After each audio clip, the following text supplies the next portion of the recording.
Você se considera uma pessoa ansiosa? Vocês têm dúvidas sobre esse assunto? Quer saber um pouco mais? Então fica aqui com a gente que nós vamos responder um monte dessas perguntas e muitas delas vão servir perfeitamente para você. Vamos lá? Olá, eu sou o Dr. Thiago Pitaluga, sou psicólogo, sou doutor na área de psicologia e terapeuta cognitivo há mais de 15 anos. Olá, eu sou a Rayane Rezende, enfermeira, mestrando em atenção à saúde. E nós estamos aqui hoje para conversar sobre ansiedade, considerada uma das piores doenças do nosso tempo. Então vamos lá, vamos começar com as principais dúvidas. De início, o que é a ansiedade? Essa é uma ótima pergunta. Muitas pessoas acreditam que são ansiosas, até falam assim, eu sou muito ansioso, eu sou muito ansiosa. Na verdade, não tem ninguém ansioso, isso não é personalidade, isso não é característica de pessoa. Ansiedade é uma emoção e ela liga em horas que o seu corpo e a sua mente precisam te preservar ou para qualquer tipo de ameaça, seja ela real ou imaginária. Então deixa eu entender melhor. Então a ansiedade é tipo um sinal que liga no seu corpo para dizer que vai acontecer alguma coisa? É mais ou menos isso? Mais ou menos. É o seguinte, antigamente a gente precisava de proteção. O homem da caverna, olha só que interessante, o homem da caverna precisava se proteger do perigo. E o que ele fazia? Ele ficava ligado. O corpo dele preparava ele para lutar ou fugir. Atualmente, o que é a ansiedade? É a mesma coisa, ela nos prepara para lutar ou fugir mediante a uma ameaça. Só que o que foi acontecendo? As ameaças elas começaram a se tornar cada vez menos reais e muito mais cognitivos, ou seja, mais no nosso pensamento.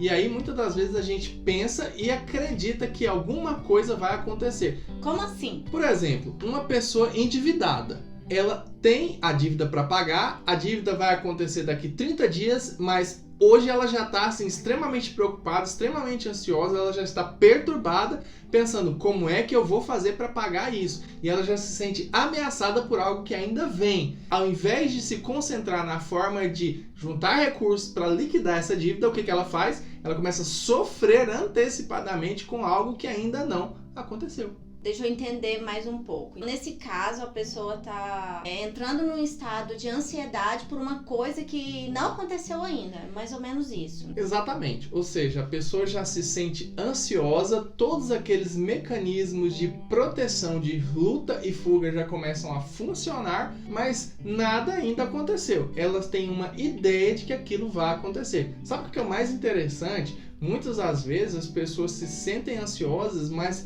não tem nenhuma ameaça real para acontecer. Não tem dívida, não tem nada. Ela só acha que vai ter e não vai acontecer nada, mas ela já se sente extremamente ansiosa, extremamente preocupada e tudo já começa a ficar ruim. E quando a pessoa está passando por uma situação que está acontecendo naquele momento, um exemplo, a pessoa está no seu trabalho, tá tendo uma situação ali naquele momento, uma dificuldade de conversa com o seu patrão, com um funcionário ou até mesmo com um paciente. Como é que eu devo agir nesse caso? Se a pessoa está passando por uma situação agora e ela está sabendo o que está acontecendo, isso talvez não é ansiedade. Talvez a pessoa tenha falta de habilidade de solucionar problema, talvez ela tenha falta de habilidade para lidar com situações do cotidiano. Então ela se vê ali numa situação problemática. Aí é o seguinte, a gente tem que pensar, se ela está em casa preocupada com o dia que for encontrar o patrão que vai ter um problema, isso sim é se sentir ansioso. Está relacionado com algo que vai acontecer e que ela ainda não sabe o que ela vai fazer, só que ainda não aconteceu. Agora, se está acontecendo no momento, não necessariamente é ansiedade. Aí já é outra coisa, aí já é uma situação problema, aí já é algo que ela não sabe fazer, aí já é alguma habilidade que ela não desenvolveu. Então a gente tem que diferenciar bem. Ansiedade, eu estou preocupado com algo que virá e eu já começo a sofrer com isso. Se algo acontece no meu momento real, é um problema mesmo. Eu preciso desenvolver habilidades de resolução de problemas. Ah, entendi então. Então a ansiedade está relacionada com um possível problema que pode acontecer ou não. Então vamos entender agora um pouco dos sintomas da ansiedade. Vamos dividir em duas partes os sintomas de ansiedade. Sintomas físicos e sintomas cognitivos. Os sintomas físicos mais comuns são taquicardia, coração acelerado, sudorese, tremor, palpitação, aquela sensação de desmaio, boca seca.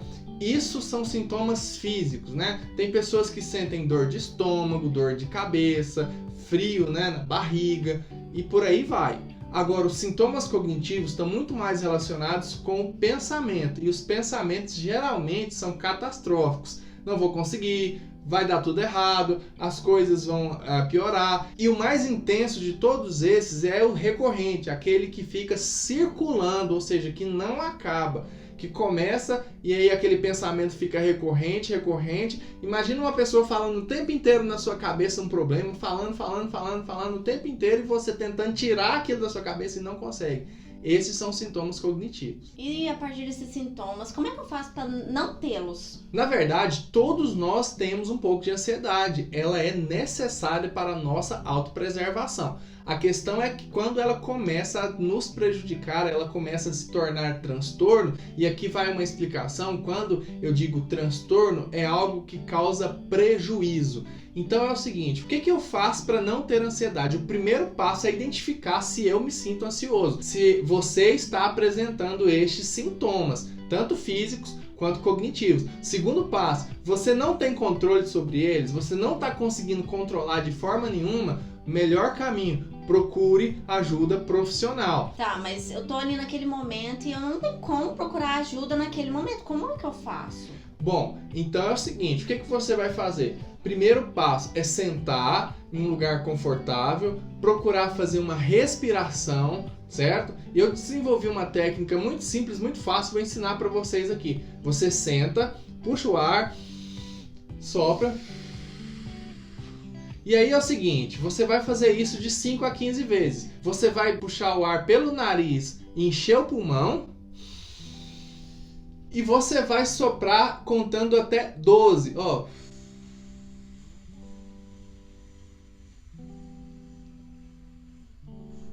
E aí você repete isso de 5 a 15 vezes. Isso vai te ajudar a controlar os sintomas. Não vai resolver o seu problema. Vai te ajudar naquele momento a controlar os sintomas. Essa respiração ela é excelente e ela é fundamental para o processo. E aí, quando é que eu posso controlar os meus sintomas cognitivos? Eu te oriento o seguinte, procurar a ajuda de um psicoterapeuta cognitivo-comportamental, porque ele vai te ajudar a traçar a melhor estratégia para que você possa acabar de vez com o problema. E a terapia cognitivo-comportamental ela tem uma grande vantagem, é um tratamento super rápido, super direto, para que você possa ter resultados muito rápidos e muito eficientes, baseados em ciência e evidência. Bom, espero que esse vídeo tenha esclarecido para vocês muitas dúvidas. Nós vamos voltar aqui em outros vídeos. E se você gostou, eu peço que você deixe o seu joinha, se inscreva aí no canal. Qualquer dúvida que você tiver, deixe nos comentários e siga as nossas redes sociais. Se você gostou desse vídeo, eu peço que você se inscreva no canal, deixe seu joinha. E se você tiver alguma dúvida, deixa aqui nos comentários. E aí você vai estar nos ajudando a fazer novos vídeos, esclarecer muito mais coisas para vocês. Um grande abraço, muito obrigado pela sua participação e até a próxima. Até a próxima!